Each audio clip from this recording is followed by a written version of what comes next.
Oi, galera. É isso aí. Estamos aí agora. Estamos aí com imagenzinhas. Vamos trabalhar um pouquinho essa expansão marítima. Então, pessoal, rapidinho, né? Para que a gente possa passar para as demais imagens, tá? A expansão marítima está inserida no processo do final da Idade Média, nesse período, no final da Idade Média, transição para a época moderna. Ela aconteceu exatamente a partir de algumas necessidades, de algumas demandas. Buscar novas rotas para o Oriente, essa é uma das necessidades, que surgiu exatamente a partir do momento em que o Mediterrâneo foi dominado pelos venezianos e foi dominado mais tarde pelos turco-otomanos. Beleza? Por que nova rota? Porque assim se evitaria uma guerra ali no Mediterrâneo, com venezianos e mais tarde com turco-otomanos, ou se evitaria a cobrança de tributos, de passagem por ali. Beleza? Então sigamos, pessoal.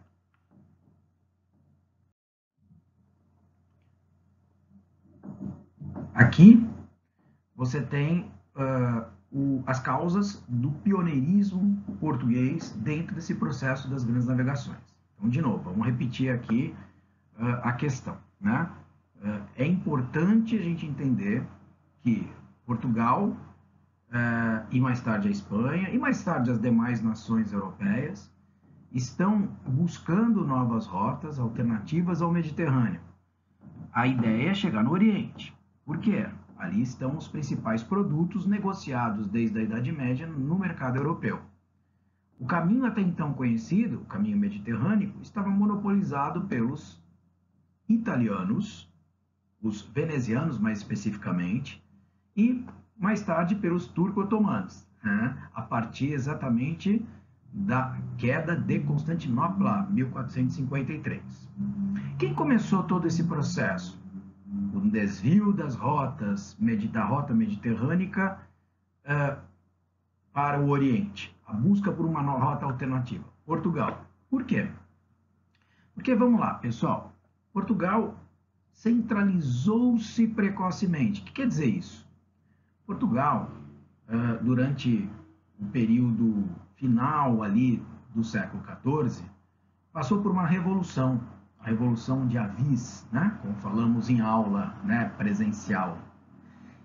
A Revolução de Avis, que aconteceu entre 1383 e 1385, foi extremamente importante porque uniu a então dinastia de Avis, uma dinastia eminentemente burguesa, quer dizer, na verdade, uma dinastia muito próxima da burguesia mercantil, né?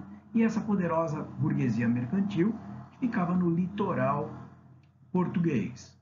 Essa posição privilegiada fez com que esta burguesia se enriquecesse. Portugal é uma nação litorânea, uma nação atlântica, e, portanto, ela tende à navegação. Isso gerou uma burguesia muito fortalecida, que, com a ascensão de um rei, após a Revolução de Avis e a destruição, a destituição de uma dinastia anterior muito mais fundiária, né, muito menos, portanto, ligada à burguesia, acabou levando a essa centralização precoce.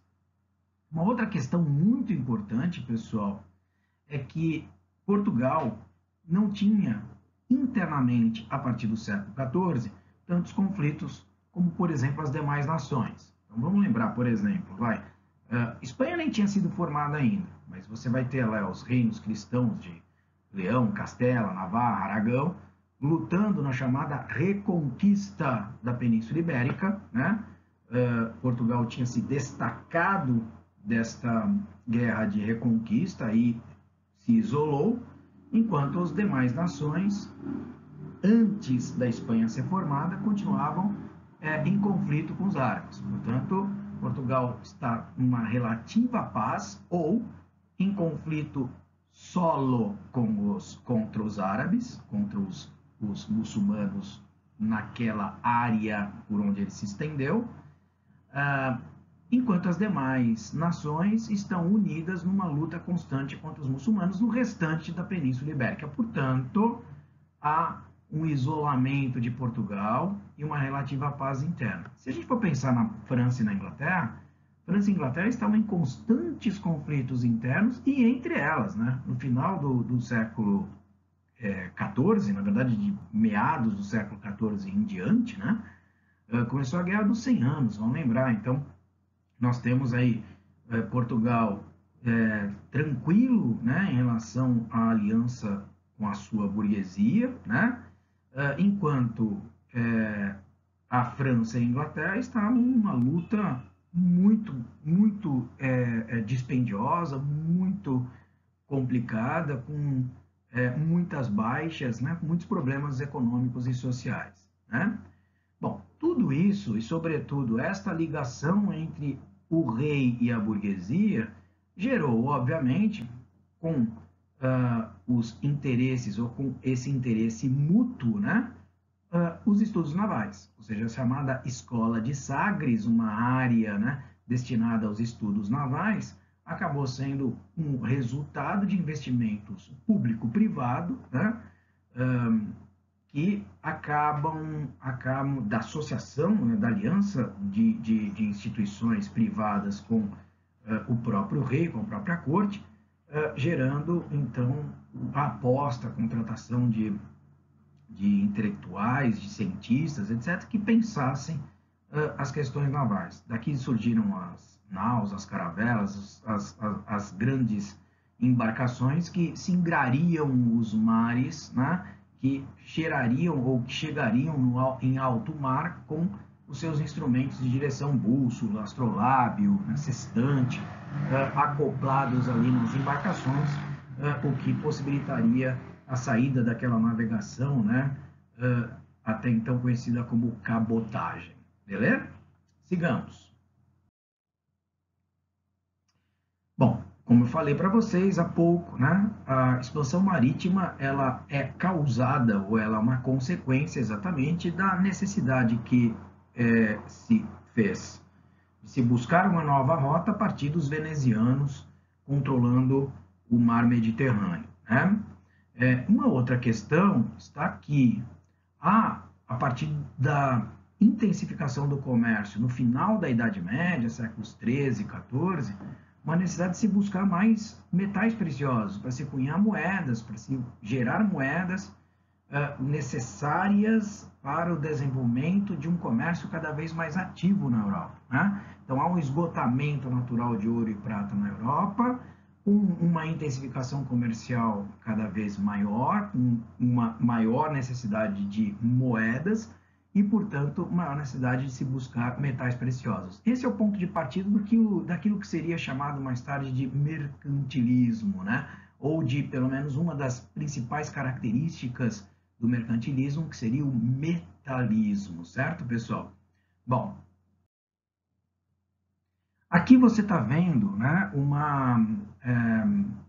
primeiro mapa que a gente vai mostrar aqui, né, e que mostra claramente o contorno da África. Quem que consegue contornar a África, né? Esse sujeito chamado Bartolomeu Dias, ele chega no final ali do continente, né, no extremo sul do continente, chamado Cabo da Boa Esperança, ou Cabo das Tormentas para os próprios navegadores, né, em 1488. É importante lembrar que Bartolomeu Dias, né, desenvolvendo isso que veio a ser conhecido como périplo africano, completava o domínio do litoral, né, o percurso litorâneo do Atlântico, né, antes da própria Espanha ter sido formada. Isso, então, aconteceu em 1488, como eu disse, e a Espanha se forma só em 1492. Então, olha só o domínio de Portugal, o tamanho do domínio de Portugal nesse momento, né? Nesse momento da história. É a grande potência do mundo, né? Então, de novo, vamos usar o mapa para a gente recapitular algumas coisas. Olha só. Esse é o local onde se evitava de se passar, né? Porque, como eu falei, no final do século XIV, estava dominado pelos venezianos. O que poderia acontecer numa navegação aqui? Até existia uma navegação portuguesa por aqui, mas ela era muito cara e muitas vezes ela era impedida de passar. porque os venezianos controlavam essa região, ou cobravam taxas de passagem, ou então guerreavam, afundavam os navios portugueses. Então, para chegar no Oriente, por que o Oriente é tão importante? Porque existem as famosas especiarias que vão ser renegociadas na Europa, né? E que já eram produtos conhecidos, conhecidíssimos desde a Idade Média e, portanto, muito rentáveis e muito atraentes. Então, por isso o comércio para lá era tão importante. Então, para se chegar no Oriente, não dava para mais para passar por aqui, ou até dava, mas era muito caro, né? Então, Portugal resolveu contornar o litoral africano. Foi o primeiro a fazer isso, pelas razões que vimos anteriormente. Beleza? Legal. Agora, os outros navegadores, este aqui, Vasco da Gama, e este aqui, o Pedro Álvares Cabral, vieram depois que a Espanha se formou. Eles chegaram, na verdade, em dois momentos aqui, né? Navegaram em dois momentos aqui mais para frente. 1498, o Vasco da Gama, 1500, o Cabral, né? Bom, então nós aqui, né, América Portuguesa, nos encaixamos nesse contexto da expansão marítima portuguesa e vamos lembrar que nós já estávamos no momento em que tudo aquilo que se buscava no mundo era dividido entre Portugal e Espanha. De novo, a navegação de Cabral aconteceu após a navegação espanhola, né? A navegação de Vasco da Gama também. Então é um momento já em que a Espanha está formada, está buscando o seu lugar ao sol, né? A Espanha irá navegar por uma terceira via, né? A via ocidental, exatamente porque pelo Mediterrâneo não se passava, nesse momento por conta dos turco-otomanos, que desde 1453 tinham vencido os venezianos e passaram a dominar a região, e nem pelo litoral atlântico da África, porque exatamente estava dominado desde muito tempo, enfim, desde o início do século XV pelos portugueses. Legal, então falando um pouco da Espanha, turma, vou mudar aqui a imagem. Então vamos lá, Espanha. O que está acontecendo aqui? Este mapeamento aqui, né, esta sequência histórica aqui, vendo no mapa, né, é a de libertação, entre aspas, né, claro, libertação, se a gente for pensar sob o ponto de vista cristão, né, da Península Ibérica pelos cristãos. Quem dominava desde o século VIII essa Península Ibérica eram os árabes. Reinos cristãos foram sendo formados no norte da Península Ibérica há muito tempo, né? Aqui nós estamos no século XI, e a partir daí começa uma guerra, a Guerra de Reconquista. Nesta Guerra de Reconquista, uma guerra feudal, nós estamos na Idade Média, as relações vassálicas que geravam os exércitos, portanto, as famílias iam se ligando, os reinos iam se ligando militarmente em termos vassálicos, beleza? Os reinos vão ganhando cada vez mais espaço, vocês estão vendo aqui, né, ao longo da história, os árabes vão perdendo território, né? Vão perdendo território, e os reinos cristãos vão aumentando o seu território. Mas olha só essa historinha aqui. Ó, aqui você já vê, nós estamos em que ano? 1143. O reino de Portugal destacado. Ou seja, aconteceu em 1138, de 1138 para 1139, nesta passagem, exatamente uma ruptura, teve uma guerra. Os reinos de Portugal, né, até então ligado ao de Leão, entram em conflito, e o reino de Portugal, chamado até então de Condado Portucalense, se separa a partir desse conflito do reino de Leão.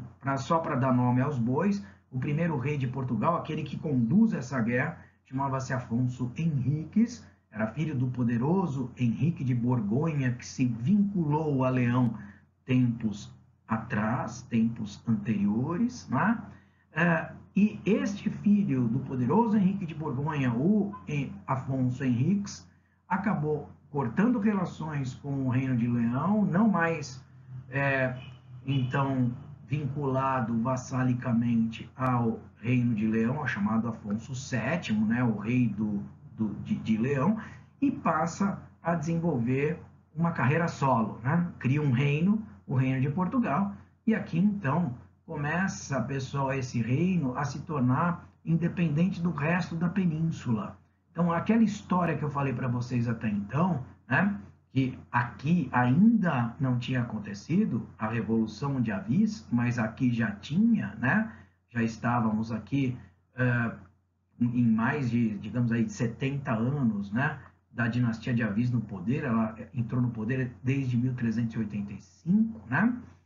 Portugal já dominava todo o litoral africano. E a Espanha? Não existia. Olha aqui, pessoal, não existe Espanha. 1450 não existe. Quando que vai existir? Em 1492, só quando esses últimos muçulmanos, né, vão ser expulsos ali da região de Granada, 1492. Uma vez expulsos, vamos aqui mudar a imagem. Um momento só. Pronto. Uma vez expulsos, eles vão olhar, eles espanhóis, formando-se como nação após o último reduto árabe ter sido vencido, vão olhar para o litoral africano dominado pelos portugueses, que negociavam ouro, negociavam escravos. Uma coisa interessante, a gente vê, por exemplo, que os portugueses não interiorizaram o território, eles faziam contato litorâneo com impérios africanos, em sistema de feitorias. Claro, eles não eram bobos, né, pessoal? Esses impérios eram fantásticos, Songhai, Mali. Esses impérios eram guerreiros. Os portugueses viram muito mais negócio em trocar, escambo, produtos variados por escravos e ouro, do que tentar entrar nesse território. Seria inviável, até pelo tamanho de Portugal, seria inviável esse domínio territorial. Mas voltando aos espanhóis. Os espanhóis olhavam aqui, dominado pelos portugueses. O Mediterrâneo, agora dominado pelos turco-otomanos. Então apostaram numa navegação para o Ocidente. Claro, sempre lembrando que eles apostaram porque Colombo era muito ousado, ele acreditava em algo muito novo, a teoria de que a Terra era redonda, pessoal, não era plana, era redonda. Né? Essa ideia, essa teoria era muito nova naquele momento, né? Uma teoria renascentista, né? E Colombo, como um sujeito curioso, bem ligado à ciência, vai apostar nesta terceira via. Vamos navegar sempre para o Ocidente, que chegaremos ao Oriente. Claro que não se sabia ainda da existência de territórios entre, né, o Ocidente europeu e o Oriente extremo.